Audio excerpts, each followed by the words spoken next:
Hi there, and welcome to the Transcend and Succeed show. I'm your host, Dawn Livingston, and today I have a fascinating guest. Her name is Dr. Eleanor Haspel-Portner, and she has years of experience helping individuals break through barriers, overcome self-limiting beliefs, and achieve their dreams by revealing cosmic secrets and astrology essentials. She is truly dedicated to providing the tools, strategies, and insights you need to tap into your hidden potential and achieve your goals. And she's here to discuss all that and more today. So welcome to the show, Dr. Eleanor. Thank you so much. I'm happy to be here. Love having you. Thank you so much for agreeing. Firstly, can you tell us your story of transcendence and why you decided to do what you do? Yes. I began having dreams of knowing with a K when they especially came in after I finished my PhD. And it was as though I was being guided to a different modality. And I realized that I needed to use my skills to help people. So I began on that path as a clinical psychologist and started meditating because I was having dreams of knowing with a K. And I was sitting one day, it was evening, my children were asleep, and I was relentlessly asking myself, of what am I afraid? Of what am I afraid? And suddenly a light came at me from the window, and I was enveloped in this brilliant light, and I was gasping in awe, and it was a direct experience of God. And I was shown religion and paths of religion. I was shown death and rebirth. I was shown relationships and how they work and why they work and what to do with them.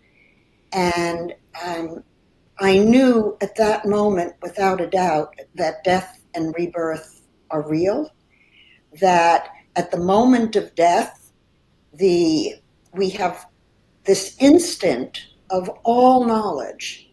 And then as we leave our body, we forget, only to be reborn to remember. And so that experience completely changed the trajectory of my life because I'd been writing up my dissertation and had a publisher for it. But I was given in this experience the template of relationships. So I wrote an outline of a book. I had just gone through a divorce, and it had taken me 2.5 years to make the decision to get a divorce. And so I wrote a book about making a decision to get a divorce. And I just wrote an outline, sent it off to a publisher, got a contract back in the mail. And it completely moved me into working with relationships and also beginning to study consciousness because I didn't understand what was happening to me. Mm-hmm. And I realized that I'd seen auras since I was born. And all of my psychic abilities began opening up and coming in. And I went from being a not so traditional psychologist to an even less traditional psychologist because I was integrating the other dimensions of time and space into my work and working with people who were committed to self-growth and to their consciousness, not stuck. They didn't want to be stuck. Yeah, being stuck is a big thing. I think most of us, yeah, we just go through life not even realizing that we're stuck in certain places and not knowing how to get out of them, really. I think one of the keys is to go back through your life and look at experiences that are challenging. And the question I've always asked, at least in my adult life, is, God, what's so important that you would put this in front of me? What do I need to do? And it's always, to me, about learning and expanding and embracing. That's what life is, isn't it? Expanding your consciousness, your awareness, your knowledge. Okay, and you've been using a few tools to do that. So, if we can talk a little bit about birth chart readings and human design, I know you wanted to talk about that. So, can you explain about birth chart readings and what are they? Well, in 1971, I read a book, and she said in the book that astrology was the most scientific of any esoteric discipline. I thought, oh, well, then I have to learn astrology. But there were no books. It was not automated. There were no computer programs. So I got some books from a astrology bookstore and started learning how to do charts. And I thought, this is the most difficult thing I've ever studied. And in 1973, I had a reading with Catherine DeJersey, who was an astrologer. And she told me things, that were unbelievable. She told me I'd move from Chicago, and I told her she was crazy. So she said, well, dear, if you're not going to listen to me and you're still going to get an office, at least let me pick when you sign the contract, because you need to be able to get out of it. I did. And I became really interested in astrology and wanted Katie's secrets. She told me the day and time I met my husband, and we met in India. So I began to notice that there was something there. And then I studied astrology pretty extensively to learn Katie's secrets. And then in 1996, I saw the human design mandala. And I recognized it because I was a Jungian analyst. And so I recognized all of the component parts of what was called the human design system: the tree of life, chakras, astrology, and the I Ching are the components in the human design system. But then in 1999, Ra Uru Hu, who was the messenger who gave us the body graph, asked me to validate it scientifically. So I tested it scientifically using social science package for the social sciences, and I tested it on 30,000 cases. And what I found was that it was an incomplete system. The body graph was accurate, but the content, the formulaic content in it was not accurate. It was incomplete. And so as a social scientist, I needed to do something. I needed to find the components that were accurate. And so I expanded the system using my twin kittens, whose birth times I had to the second. And I was able, using their birth data, to delineate other charts. And when I laid them out, they were critical times in human development. And I've subsequently recognized that what I came up with was actually the body maps in all four worlds. And also that using one moment in time, the birth time, is not enough. We need to use a 3-month period before birth and after birth, because by the time a baby is 3 months old and has volition, all of the cosmic energies in the zodiac have been imprinted into their energetic field. So when we look at that chart, that integrated chart, instead of the 35% of the population being manifesting generators, as the human design system mental chart shows, the integrated chart of four worlds shows that more than 95% of the population are manifesting generators, and they're here to manifest their actual potential. And my work over the last 20 years with the multidimensional human design charts has shown me that there is a very powerful integrated system, which is what my work is about.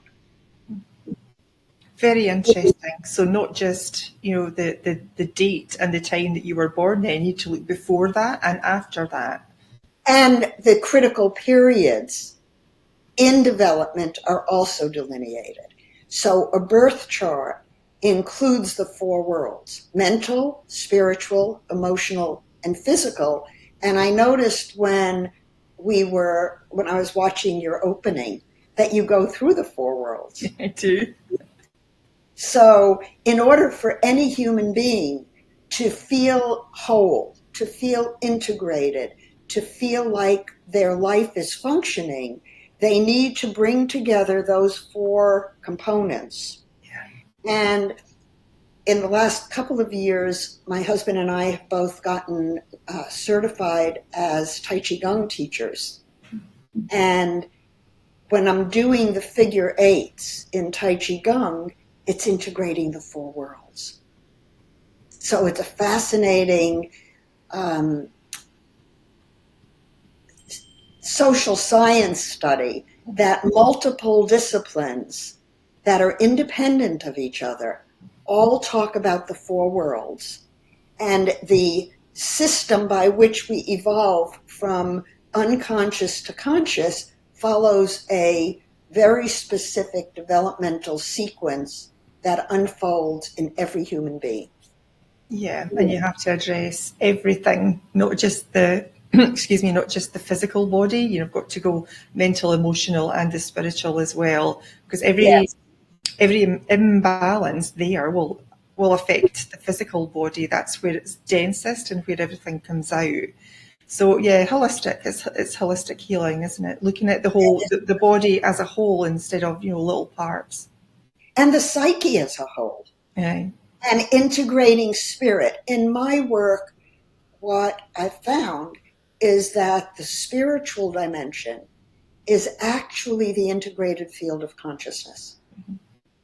So it's also very interesting to me that emotional reactivity occurs only in the mental world, because in the matrices I use, not just the human design chart, but the emotional matrix, the sleep matrix, the physical matrix. So there are 4 different matrices.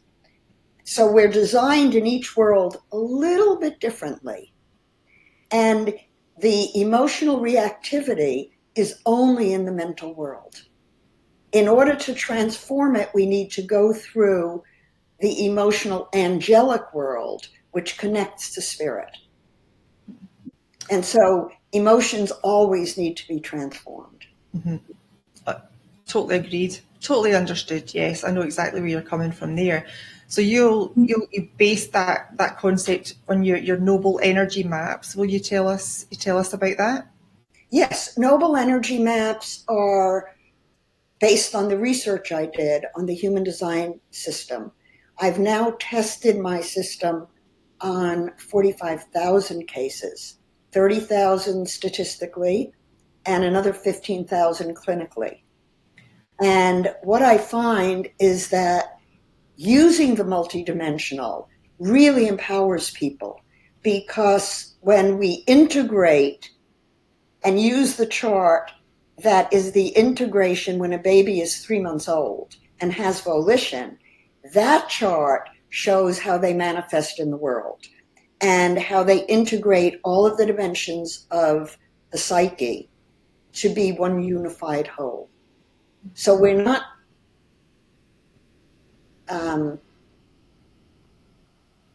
dividing up the consciousness, we're putting it together and using it. And when people move into spiritual practices, the emotional reactivity has the capacity to transform. So for my noble energy maps, I use the birth data, and then I do other calculations, not just one calculation with its prenatal calculation, but multiple calculations to see where the planets were at specific critical times in early development. I find it fascinating. Absolutely fascinating. Like I'd said to you, it's something that I've been, I had a little bit of awareness of, but not an understanding of. So this is fascinating for me. Let me ask you about how you integrate the esoteric wisdom and scientific discovery in your teachings then to make them accessible and applicable to a wide audience?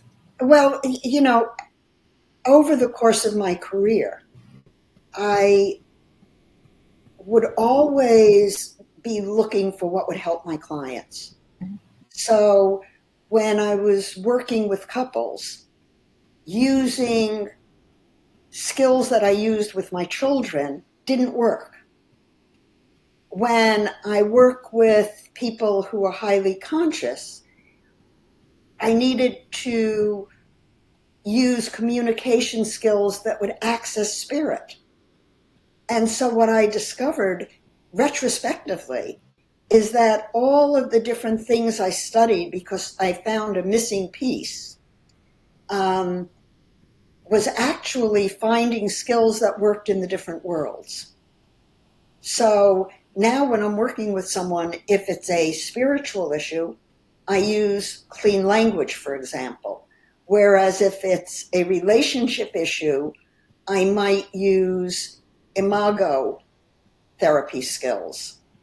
Or if it's parents with children, I might use parent effectiveness training skills.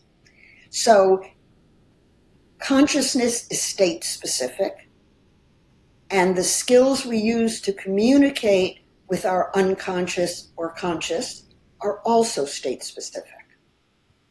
And so when I look back over my career, which spans 50 years, I see, I studied that because it speaks to this. And I studied that because it speaks to this. And now I have all this toolbox that I pull from depending on what the need of my client is. When you need to know it, it'll appear to you, to Exactly. learn. Yeah, when the student is ready, the teacher appears. I say that quite a lot. I totally understand what you're saying And when there. the teacher is ready, the student appears. Well, that's true. That is true, yes. I need to start saying that too. Okay, now is a good time. We'll probably just take a quick break. Once we come back, Dr. Eleanor is going to tell us her fun fact. So stick around. We'll be right back.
and welcome back. I am here today with Dr. Eleanor, and Dr. Eleanor is going to tell us her fun fact. So over to you, Dr. Eleanor. Hi. So in the winter in Chicago, right around the time of my first major Kundalini experience, I was told to go scuba dive, and I didn't know how to swim. So in middle of Chicago, the winter in Chicago, I signed up for a scuba diving class because when spirit tells you to do something, you don't ask questions, you just do it. And the scuba teacher said to me, well, you don't really know how to swim. So if you want to get certified as a diver, by the end of the 8 weeks, you're going to have to know how to swim. And so I signed up with a private tutor and learned how to swim. And I have no idea why, but I did pass my certification dive, and I have been a swimmer ever since. So I still swim. I don't love swimming, but I'm driven every day to get in the pool and swim. And I can swim endlessly now. So I usually, when I swim, which is almost every day in decent weather, I usually swim 3/4 of a mile to a mile. So, Wow. you know, the lesson, when you put your mind to something, anything's possible. That's very true. I like swimming as well. We were talking about this before. I loved swimming when I was younger, but now I still love swimming, but it's the getting in and the getting out when it's cold. These bits I don't really like. The bit in the middle is cool. I like to do that. I keep my pool at 88 degrees. Uh-huh. And because when I was swimming in public pools in Chicago, especially, they were so cold. I would sit at the edge of the pool and I'd go, do I have to get Right. in? And now I sit at the end of my pool and I go, oh, yeah, this is nice. This is nice. There you go. Fantastic. Okay, before the break, we were talking about the four worlds: the mental, emotional, the physical, the spiritual. How do you navigate them in the work that you do? I teach about them, and I teach my clients what the differences are in the worlds and how they can identify which world they're in and how to integrate between the worlds. My recent book, Cosmic Guidance, is a book where I've used astrological information in the four worlds using my ennoble energy maps, and I've written a statement in each world for each day of the year, including the integrated. And it's advice to people about how to navigate the energies of the day. And there are different tools. Like, I usually recommend that people meditate every day so they're in their spiritual self. Sorry about that. It's live TV. Yeah. Um, so probably the two most challenging for people are the physical world and self-care. I find that a lot of people compromise their self-care. They don't take time for it. And it's very critical. So one of the first things I always ask people, what are you doing for self-care? And I see meditation, which takes them into their spiritual self, as part of self-care because the spiritual is the integrated field of consciousness. When we sleep and when we dream, there's carryover between the spiritual and the mental world. And it's happens neurologically in the brain during REM sleep. So we need to protect that space. And the emotional reactivity is where people get into trouble because they cannot transform that at the level of the problem.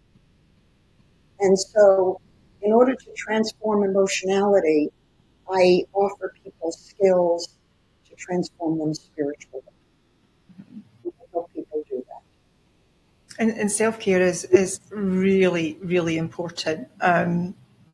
If we don't look after ourselves, we're not going to be in a position to help other people either. You know, you've got to fill your own tank first, basically. Right. And people think that it's a selfish thing, and it's not. You know, it's critical for your own, I suppose, in turn, your own sanity. Really, you've got to look after yourself on all levels. And looking after yourself is, I find myself in my writing often saying to people, go inward and find out where you're aligned and communicate that and stand firm.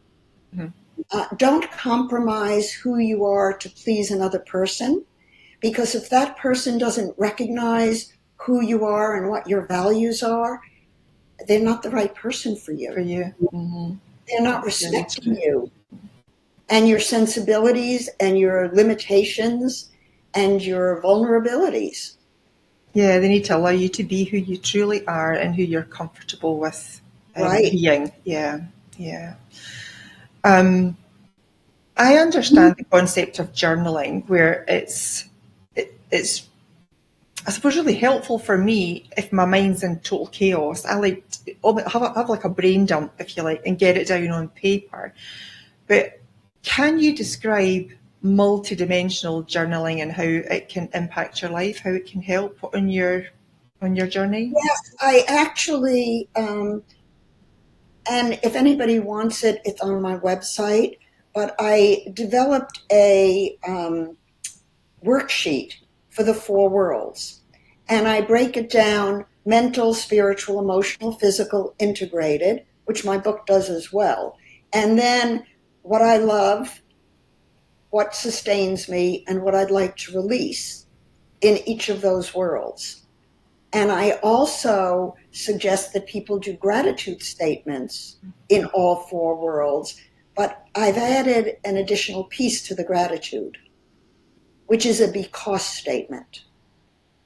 I'm grateful for X because, and the because statement needs to be a tangible and concrete effect on you of what you're grateful for. So an example I would use is, I'm grateful that I had time to meditate this morning because it sets my day in motion in a balanced and internally aligned way. Now, if I just said I'm grateful that I meditated, it would have no concrete anchor within my consciousness. So adding the because statement to gratitudes is very important. It's very interesting. I had never thought about it like that. And I like gratitude. I completely understand how important it is, you know, to be grateful, even if it's just within yourself, about what you have, even Right. And you know, things that you don't have. I think that's important to, you know, draw it to you. Yeah.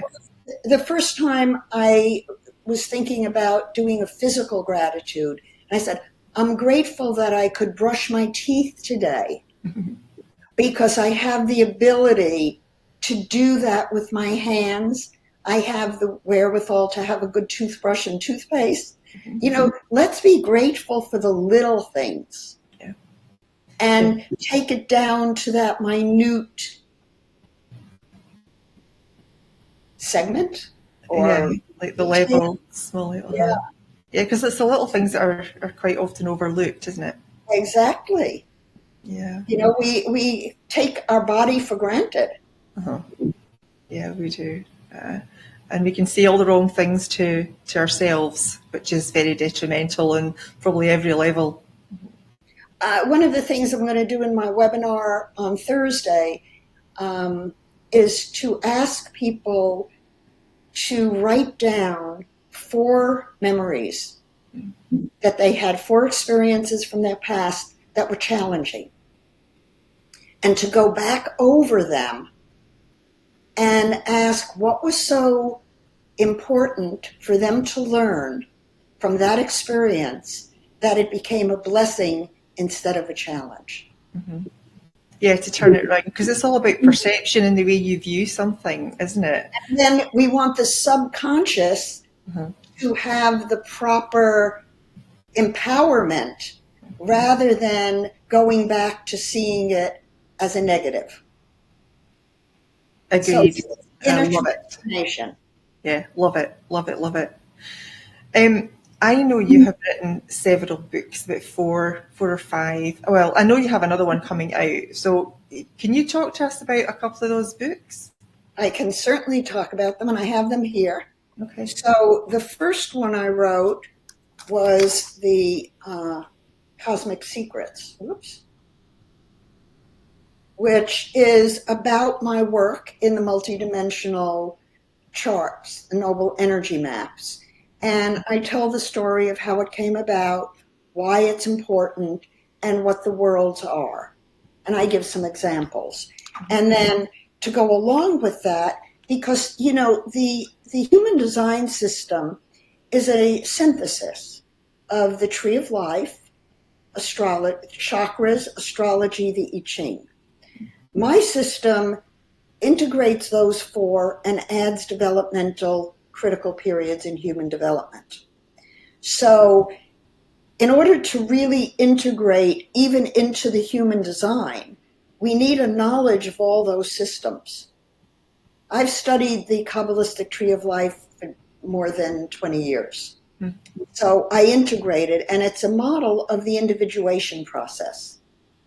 I wrote the Astrology Essentials book, which is written the way I wished I had had a book to teach me astrology. Because when I studied astrology back in 1971, I thought it was the hardest thing I ever studied. And then when I really put my mind to it and took tutorials, and I've studied with many astrologers, it was always hard for me to understand the aspects, how the different planets related to each other, what the signs were, what the qualities were. So many little details that I wrote a book to help people learn astrology the way I wished I had learned it. So, is it like an entry level then? Is it like a basic book for, you know, sort of first level understanding? Learn astrology, understand what the houses are, understand the signs in a very simplified graphic way. Both books, all of the illustrations are ones that I created and did. So they're all original illustrations that I created as a teaching tool. And then the most recent book is my Cosmic Guidance. Whoops. I forget. That's a beautiful big book. Thank you. And then the inside of it is dates. And for example, today I give advice in all 4 worlds. So the book is laid out so that you see color-coded worlds and you see a statement for each. So for example, in the mental world today, I said, your thinking shapes your future. Pay attention to the story you create and live. So what I recommend is that people read each of these statements in each world every morning. And then at the end of the day, there's room on the page to journal. In the spiritual world, I say remain open to all possibilities about your future. What if we're open to all possibilities and not limited by any? What would your day look like? What would your thinking look like? The emotional world Stay within your own limits to master yourself. Imagine if you stay within yourself and your own reactions, and instead of reacting, you share them with another person so they're transparent and you're visible. Physical, actively visualize balance in your health and life. And then the integration, intuitive activity with inner knowing activates awareness and a sense of the importance of taking steps to assure that you are in a healthy situation for yourself. It is the things that support who you are and what you want to accomplish that make this day shine for you. Ask for what you want if the moment feels appropriate, but wait if you have doubts. Any doubts that you consider for yourself, tell yourself to wait. Within a couple of days, your instincts that arise from today will clarify and provide you the broader picture of your sense of inner knowing. Such information confirms that you are on the right track. Hang tight despite your doubts and fears. It is time for planting, not harvesting. Be wary of those who do not understand what you're striving for. So that's my advice for today. And it's great advice. Self-doubt creeps in a lot, doesn't it? And it's interesting to get your take on it there, to your point, just take a breath and wait. Right. So instead of reacting, you can sit back and listen to it and then respond rather than reacting.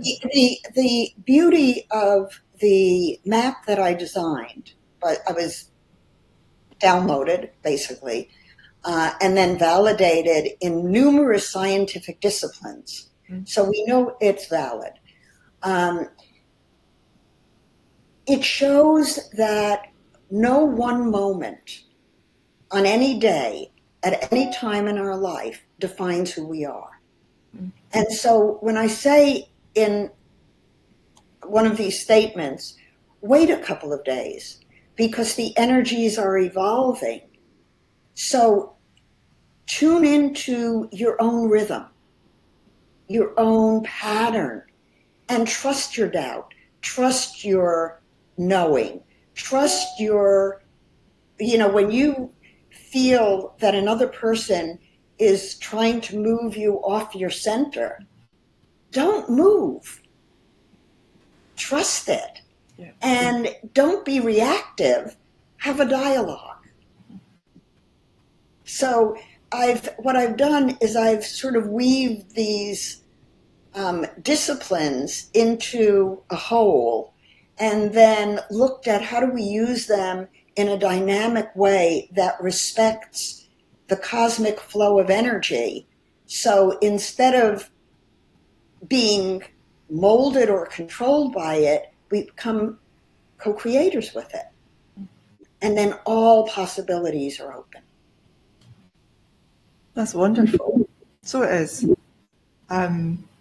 What about manifestation then? So if someone is looking to manifest, some changes in their lives this year, for example, tell us how you can work with someone and how your work will help.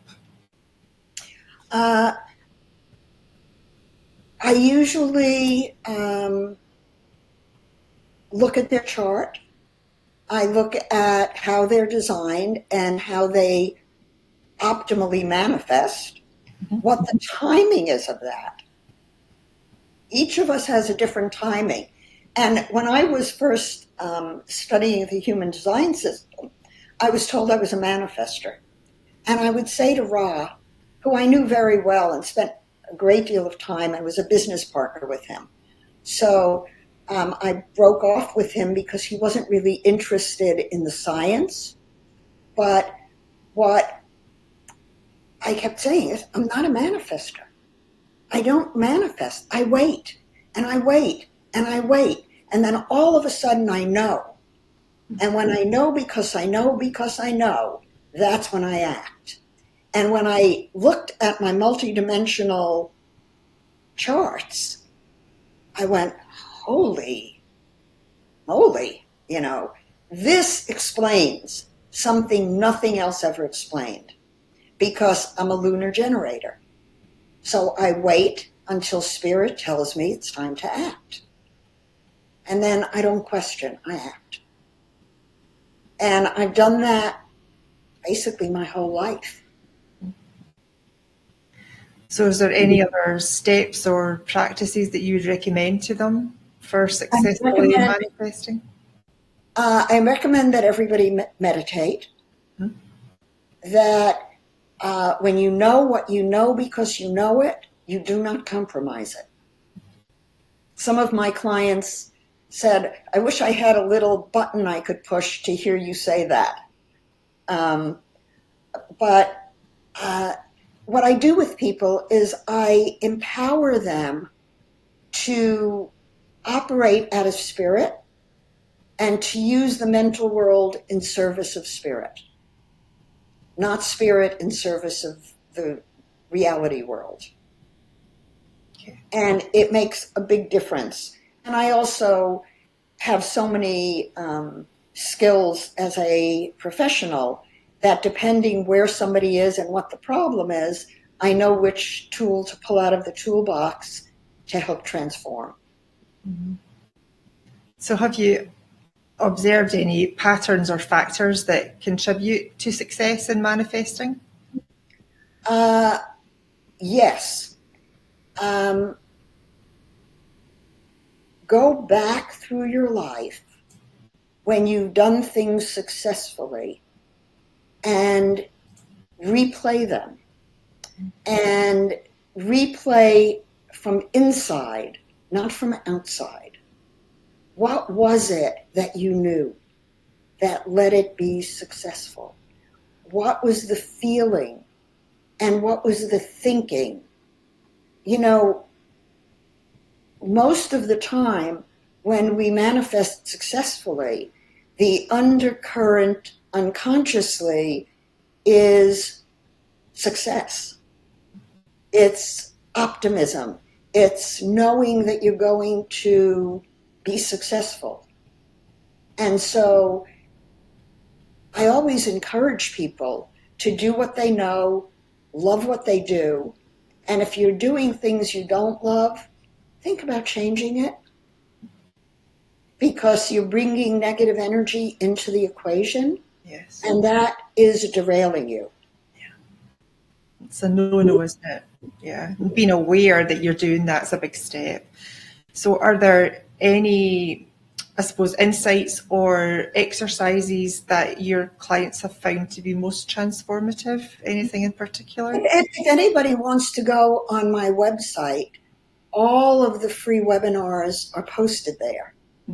And as part of some of the free, I've been doing the webinars since March, so there are quite a few of them.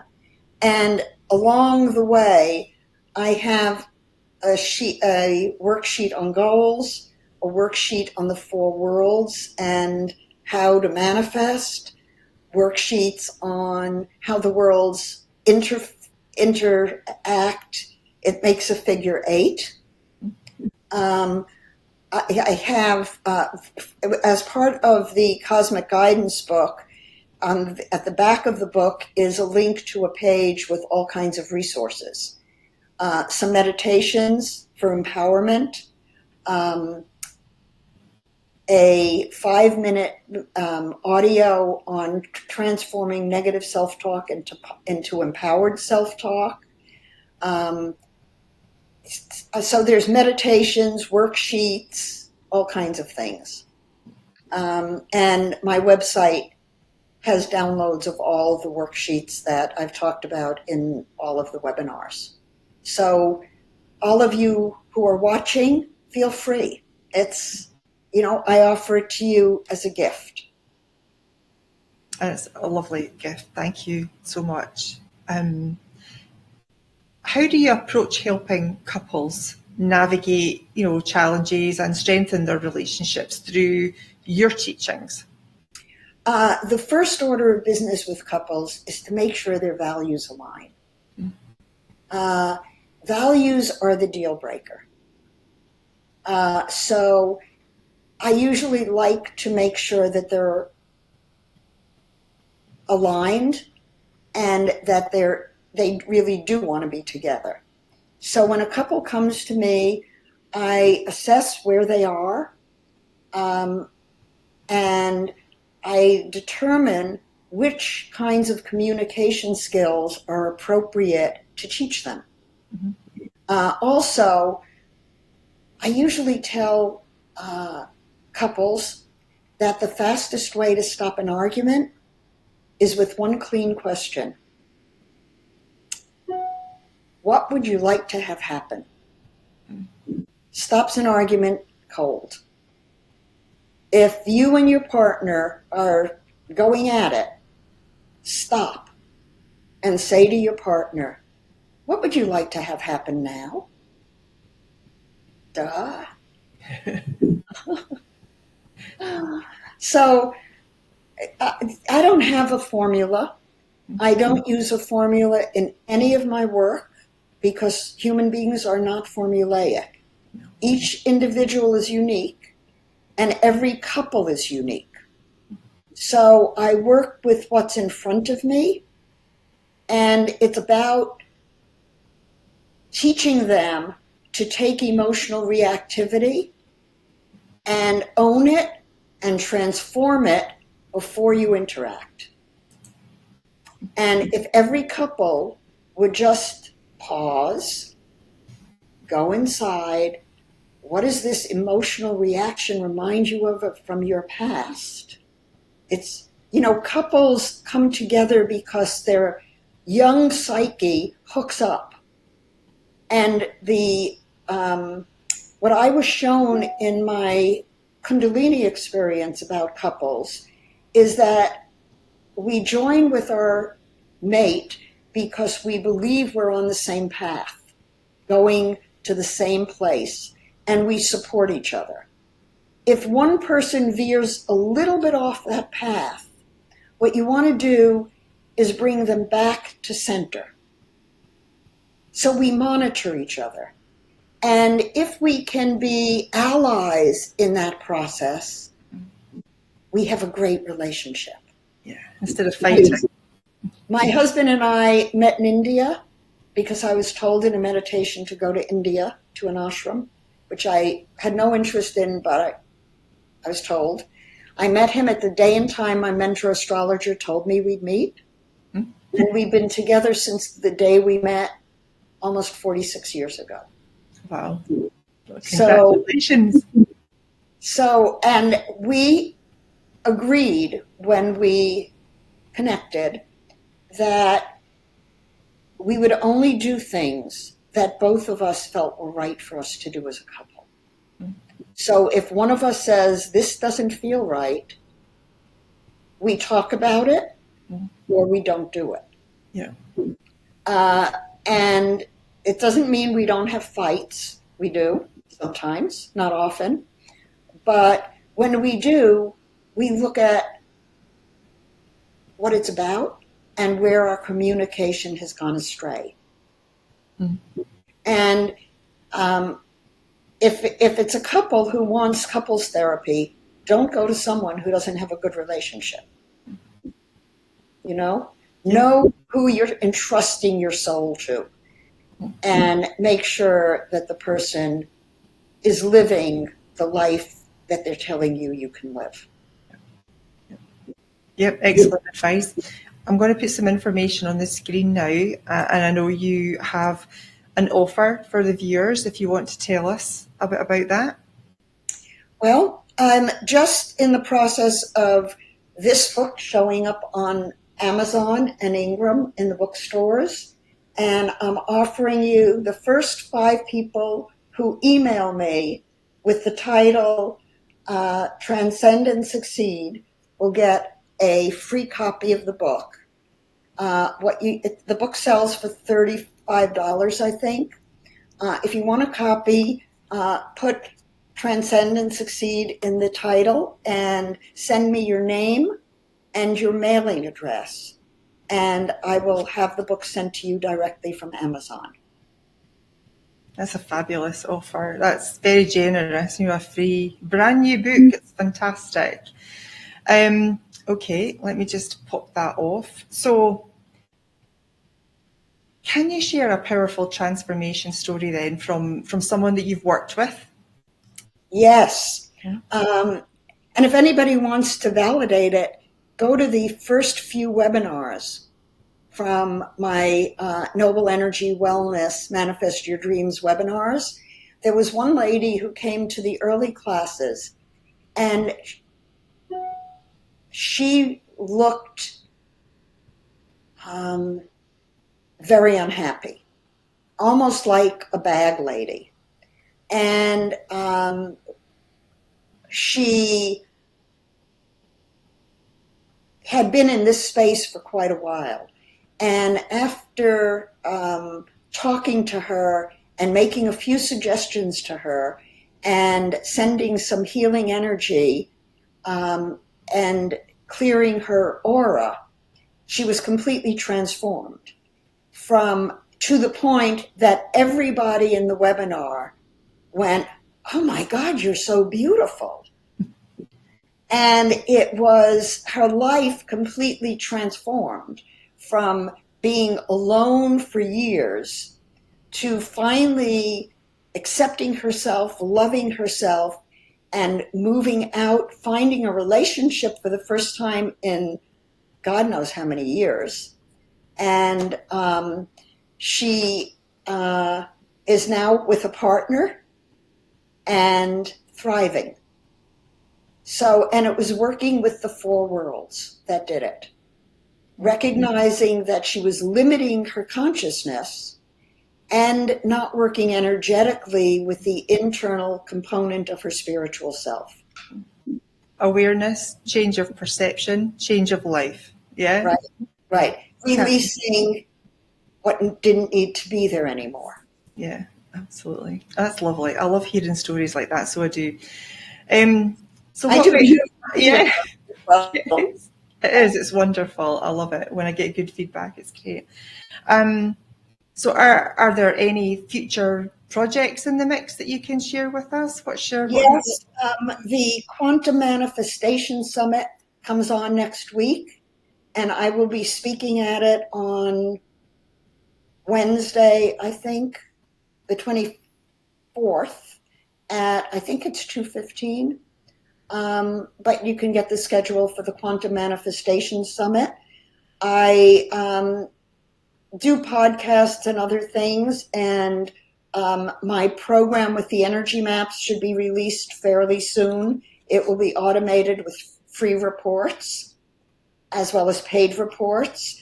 And my webinar on Thursdays is always free. It's noon Eastern time on Thursdays on Zoom, and anyone can go to Noble Energy Wellness and register and show up. Thank you. That's great. That's great. If anybody is interested in individual coaching with me, my calendar is on my website. Okay. We're about time to wrap. We're right out of time now, but it's been wonderful chatting with you. Thank you so very much. Thank you. It's been a pleasure, and thank you, listeners, for being here. Thank you, Dr. Eleanor. Take care. Okay, so thank you so much for the viewers for either watching live or on demand.